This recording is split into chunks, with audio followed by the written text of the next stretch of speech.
அம்மா சொல்லுவாள், இயற்கையில் இருப்பதுதான் நமக்குள்ளும் இருக்கிறது என்று. இந்த உலகத்திலேயே மிக இனிமையான ஓசையை நான் தான் ஒலிக்க செய்ய வேண்டும்.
நாராயண நாராயண.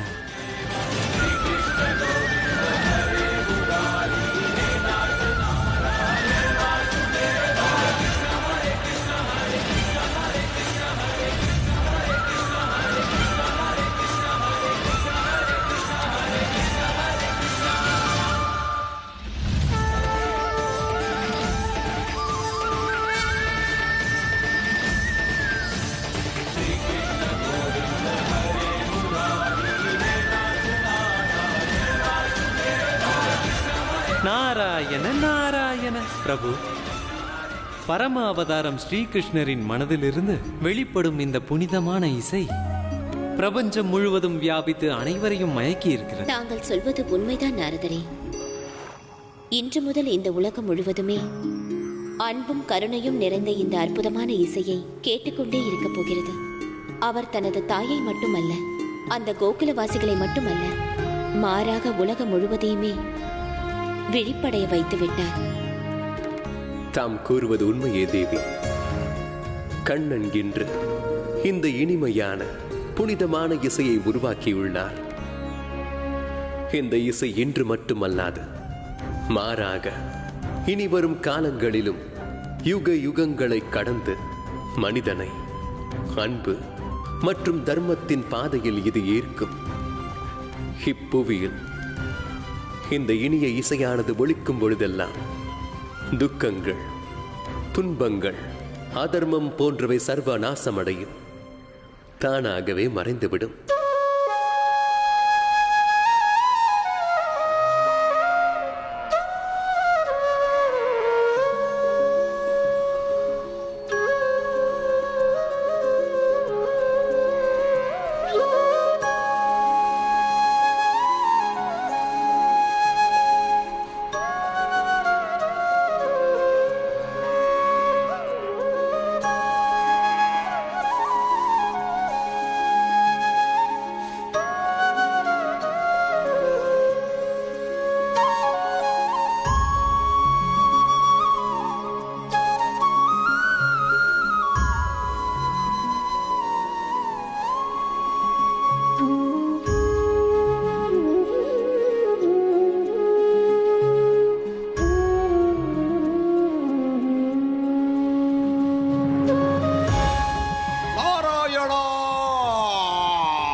இந்த ஒலியை என்னால் தாங்க முடியவில்லை நாராயணா, இந்த ஒலியை என்னால் தாங்க முடியவில்லை.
கண்ணா, கண்ணா, அம்மா,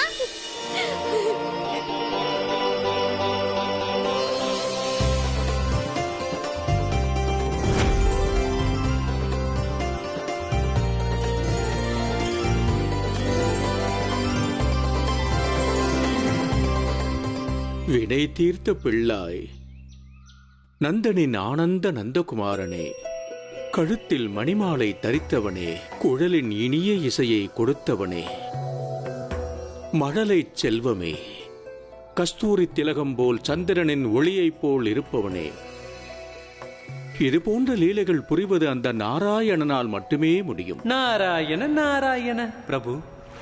இறுதியில் பரம அவதாரம் ஸ்ரீகிருஷ்ணரின் அன்பும் கருணையும் நிறைந்த அழைப்பின் முன்பு பிரம்ம ராட்சசன் ஸ்ரீதரின் கொடூரமான அசுர சக்தியானது தோல்வி அடைந்து விட்டது பிரபு.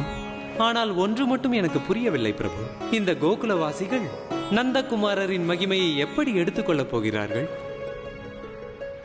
கண்ணா, இவையெல்லாம் எப்படி நடந்தது? நீ எப்படி எங்களை காப்பாற்றினாய்? எங்களுக்கு எதுவும் புரியவில்லை. அதுதான் அம்மா, எனக்கும் புரியவில்லை. ஆனால் கண்ணா, உனக்கு எப்படி தெரியும் இந்த இனிய இசையால் எல்லோருடைய உயிரையும் காப்பாற்ற முடியும் என்று? குருதேவர் சொன்னார்.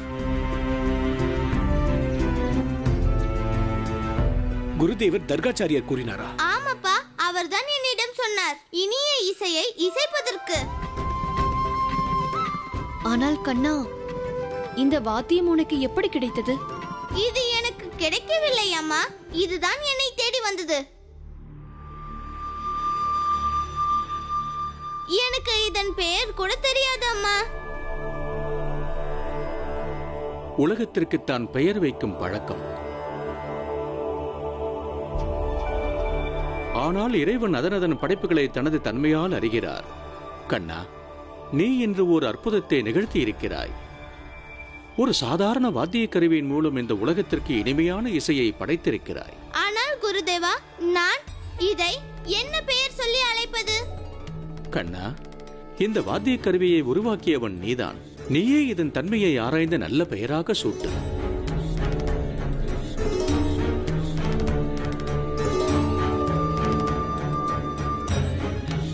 இது மூங்கில் களியினால் ஆனது. குழல் போல் நீடி இருக்கிறது.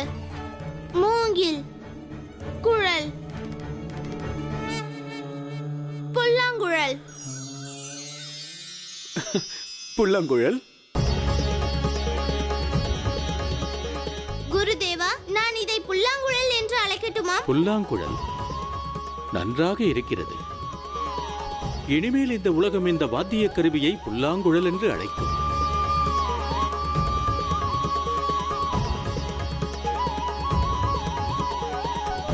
கண்ணா, இன்று உனது இந்த இனிய புல்லாங்குழல் இசையால் அனைத்து கோகுலவாசிகளையும் ஆபத்திலிருந்து காப்பாற்றினாய். ஆனால் குருதேவா, இந்த ஆபத்து ஏன் கோகுலத்திற்கு திடீரென்று ஏற்பட்டது? இதற்கு காரணம் யார்? நந்தா, இதற்கு காரணமானவர் யாரென்று எனக்கு தெரியாது. ஆனால் அந்த கொடூரமான குரல் யுக யுகங்களாக அடைபட்டு கிடந்த ஒரு சிதைந்த குரல். ஒரு பிரம்ம ராட்சதனின் குரல் வலையிலிருந்து கிளம்பிய கூக்குரல். பிரம்ம ராட்சதனா? நந்தகோபரே, ஒருவேளை இந்த பிரம்ம ராட்சசனை கம்சன் அனுப்பியிருப்பானோ? தாமு பெரியப்பா, வீணாக அனைவரையும் குழப்புகிறீர்கள். அப்பொழுது அனைவரும் மூச்சு இழந்து இருக்கும் பொழுது நான் எனது கண்களால் கண்டேன். இங்கே யாருமே இல்லை. கம்சன் மாமாவும் இல்லை, வேறு எந்த அசுரனும் இல்லை.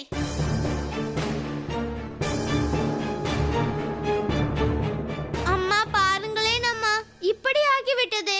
இப்பொழுது என் பிறந்தநாள் கொண்டாட்டம் அவ்வளவுதானம்மா? கண்ணா, நீ இன்று மிகப்பெரிய காரியத்தை செய்திருக்கிறாய். உன் பிறந்தநாள் கொண்டாட்டத்திற்கு முன்பாகவே அனைத்து கோகுலவாசிகளுக்கும் அவர்கள் உயிரை மீட்டுக் கொடுத்திருக்கிறாய். இப்பொழுது நாங்கள் உன் பிறந்தநாள் கொண்டாட்டத்தை மேலும் சிறப்பாக கொண்டாடுவோம். இது நந்தகுமாரனின் பல்லக்கு, இது ஏறும் ஜெயமே கண்ணனுக்கு. இது நந்தகுமாரனின் பல்லக்கு, ஏறும் ஜெயமே கண்ணனுக்கு. இது நந்தகுமாரனின் புல்லாங்குழலின் இசை கேட்டுதான் விழித்ததாக அனைவரும் எண்ணிக்கொண்டு இருக்கின்றனர். ஆனால் புல்லாங்குழல் இசைக்கும் பொழுது யாரோ என்னை அழைத்தது போல் எனக்கு தோன்றியதே. அப்படி யார் என்னை அழைத்திருப்பார்கள்? நாராயண நாராயண பிரபு, நந்தகுமாரர் என்ன சொல்கிறார்? நந்தகுமாரரை அத்தனை அன்போடு அழைத்திருந்தால் அது அவரது தாயார் யசோதையாகத்தான் இருக்க முடியும். ஆனால் பிரபு, அன்னை யசோதா மயங்கி இருந்தாள். வேறு யார் அழைத்திருக்க முடியும் பிரபு?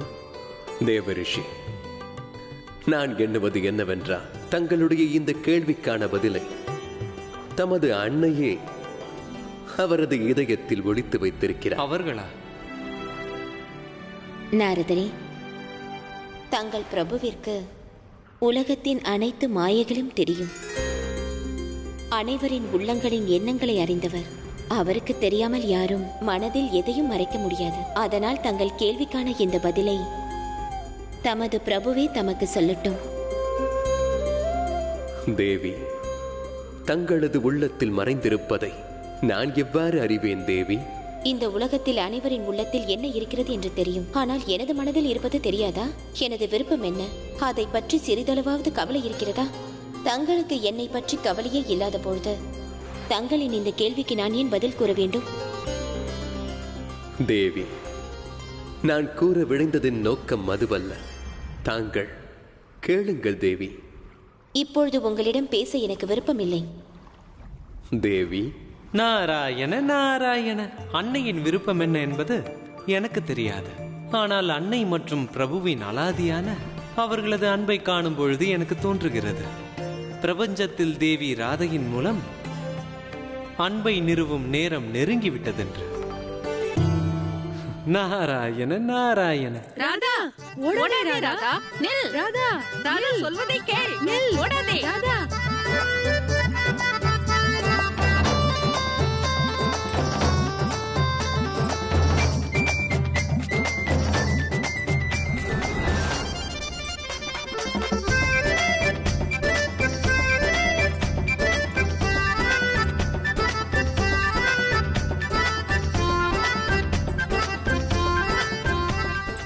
ராதா, இதற்கு மேல் எங்களால் ஓடி வர முடியாது. நில் ராதா, நில். ராதா, ராதா.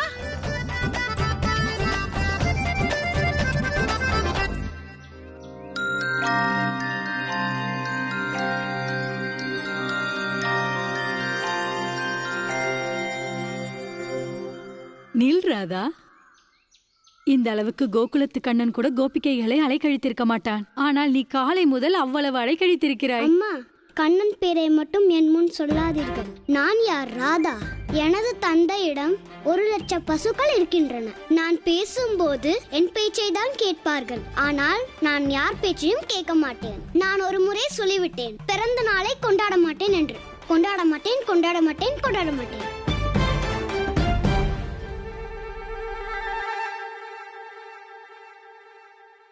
ராதா என் செல்லமே, இதை பாரேன். இந்த வலை, இந்த மாலை, இந்த காதணி, இந்த அனைத்து விலை உயர்ந்த பரிசுகளும் எங்கள் சின்னஞ்சிறு ராதை பெண்ணுக்கு தான். இப்பொழுது நீ உன் பிறந்த நாளை கொண்டாடுவாய் அல்லவா? இல்லை, இல்லை, இல்லை. நான் யார்? ராதா. இது போன்ற பரிசுகள் எனக்கு வருட வருடம் கிடைக்கின்றன. ஆனால் நான் இந்த முறை என் பிறந்த நாளை நான் கொண்டாட மாட்டேன். எப்போது என் மனம் கவர்ந்த பரிசை தருவீர்களோ அப்பொழுதுதான் கொண்டாடுவேன். சரி, என் மனதில் தோன்றியதை நான் கூறினேன் அல்லவா? அதுபோல் உன் மனதுக்கு விருப்பமானதை நீதான் கூற வேண்டும். அம்மா, நான் யார்? ராதா. ராதா யார் பேச்சையும் கேட்க மாட்டாள், தனது பேச்சையே கேட்க மாட்டாள். அப்படி இருக்கும்போது எனக்கு எப்படி தெரியும் எனக்கு என்ன விருப்பம் என்று? நீ எங்களிடம் எதுவும் சொல்லாத போது எங்களுக்கு எப்படி தெரியும் உனக்கு எது தேவை என்று? ராதே ராதே ராதே ராதே. அட கீர்த்தி, என்ன தாய் நீ? குழந்தைக்கு என்ன பிடிக்கும் என்ன பிடிக்காது என்பதெல்லாம் ஒரு தாயாக உனக்கு தான் தெரிந்திருக்க வேண்டும். இதைத்தான் நான் கேட்டுக்கொண்டிருக்கிறேன் அத்தை அவர்களே. ஆனால் ராதா இதை சொல்லும் போது யாரும் அதை புரிந்து கொள்ளவில்லை. அதற்காக நீ கவலை கொள்ள வேண்டாம் மகளே. உன்னுடைய ஜட்டிலா அத்தை வந்துவிட்டேன். உன்னை நன்கு புரிந்தவள். இப்பொழுது அனைவருக்கும் புரிய வைத்து விடுகிறேன். சட்டிலாக்கா, தாம் என்ன கூறுகிறீர்கள்? தாங்கள் ராதாவை சமாதானப்படுத்துகிறீர்களா அல்லது அவளது பிடிவாதத்திற்கு துணை போகிறீர்களா? ராதா, நில்லம்மா. இந்த பர்சானா பகுதி முழுவதுக்கும் உன் பிறந்த நாளுக்கு அழைப்பு விடுத்தாகிவிட்டது. நீ உனது முடிவை மாற்றிக்கொள்ளதான் வேண்டும். நான் யார்? ராதா. எனது தந்தையிடம் 1,00,000 பசுக்கள் இருக்கின்றன. அதனால் என் முடிவை மாற்ற முடியாது. எனக்கு என் மனம் கவர்ந்த பிடித்தமான பரிசு கிடைக்காத வரையில் நான் என் பிறந்த நாளை கொண்டாட போவதாக இல்லை. கொண்டாட மாட்டேன், கொண்டாட மாட்டேன், கொண்டாட மாட்டேன். இனி நான் சொல்வதற்கு ஒன்றுமில்லை. தேவி, தாங்களாக என்னிடம் ஏதும் கூறாத போது தங்களுடைய மனதை நான் எவ்வாறு அறிந்து கொள்ள இயலும் தேவி? உங்களுக்கு தான் என் எண்ணங்களை பற்றி அக்கறை இல்லையே. அதையும் மீறி சொல்வதால் என்ன பயன்? தேவி, மன்னித்து விடுங்கள். என் காரணமாக ஏதேனும் தவறு நேர்ந்திருக்கலாம். அதற்காக என் மீது இவ்வகையில் கோபம் கொள்ள வேண்டாம். பிரபு, நான் தங்களை நன்கு அறிந்தவள். கண்ணனை போல தாங்களும் அனைவரையும் தங்கள் பேச்சால் வென்று விடுவீர்கள். ஆனால் என்று முடியாது பிரபு. தேவி, இப்புவி அனைத்துமே என்னுள்ளடங்கும். ஆனால் நான் அன்பிற்கு கட்டுப்பட்டவன். நான் தங்களுக்கு உறுதி அளிக்கின்றேன். தங்களது விருப்பம் எதுவோ நான் அதையே நிறைவேற்றுவேன். அப்படி என்றால் வாக்கு கொடுங்கள் பிரபு. நான் உங்களிடம் கேட்பதை தாம் எனக்கு வழங்க வேண்டும். தேவி, இது நான் தமக்களிக்கும் வாக்கு. நாராயண நாராயண, அன்னை பிரபுவிடம் வாக்குறுதி வாங்கிவிட்டீர்கள். ஆனால் எனக்கு ஒன்றுமே புரியவில்லை. அன்னை பிரபுவிடம் என்ன எதிர்பார்க்கிறார்? என் மனதிற்கு என்னவாகிவிட்டது? பல நேரங்களை புரியாம போகிறது எனக்கு என்ன வேண்டும் என்று. நான் யார்? ராதா. எதிலும் குறைவில்லை. ஆனால் எனக்குள் ஒரு குறை. எனக்கு யாரும் புரிய வைப்பதும் இல்லை. என்னை யாரும் புரிந்து கொள்வதும் இல்லை. ராதா, கதவை திறமா. எனக்கு நன்றாக தெரியும். அம்மா அவருக்கு பிறகு இப்பொழுது அப்பாவுக்கும் புரிய வைக்க வேண்டி வரும். ஆனால் எதை புரிய வைப்பது நான் அப்பாவுக்கு? என்ன பதில் சொல்வேன் அவர் கேள்விக்கு? ராதா, உனது தந்தைக்காக கூட கதவை திறக்க மாட்டாயா? அப்பா, கதவை எப்படி திறக்க முடியும்? அதை நான் பூட்டவே இல்லையே.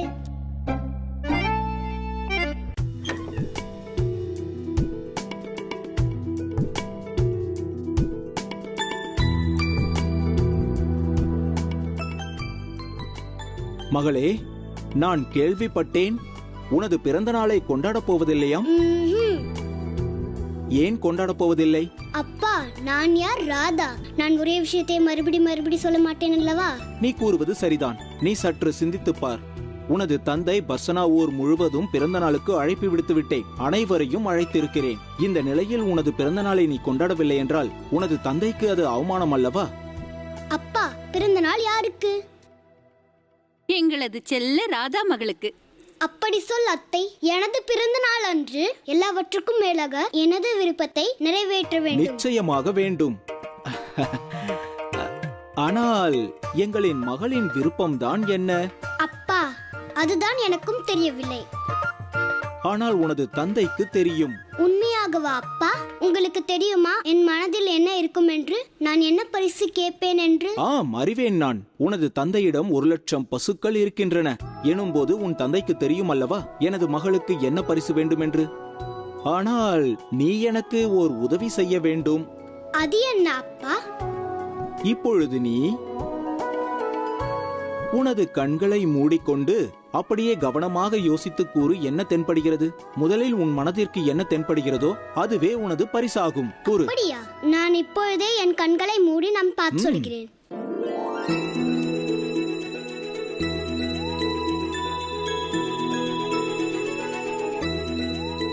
கூறுங்கள் தேவி, தங்களுக்கு என்ன வேண்டும்? தாங்கள் எண்ணுவது என்ன?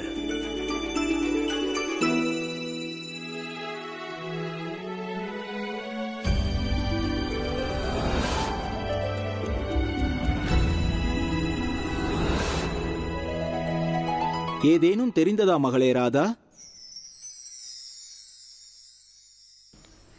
கண்ணன். கண்ணன் தான் என் மனதில் இருக்கிறான். கண்ணா, எனக்கு பரிசாக கண்ணன் தான் வேண்டும்.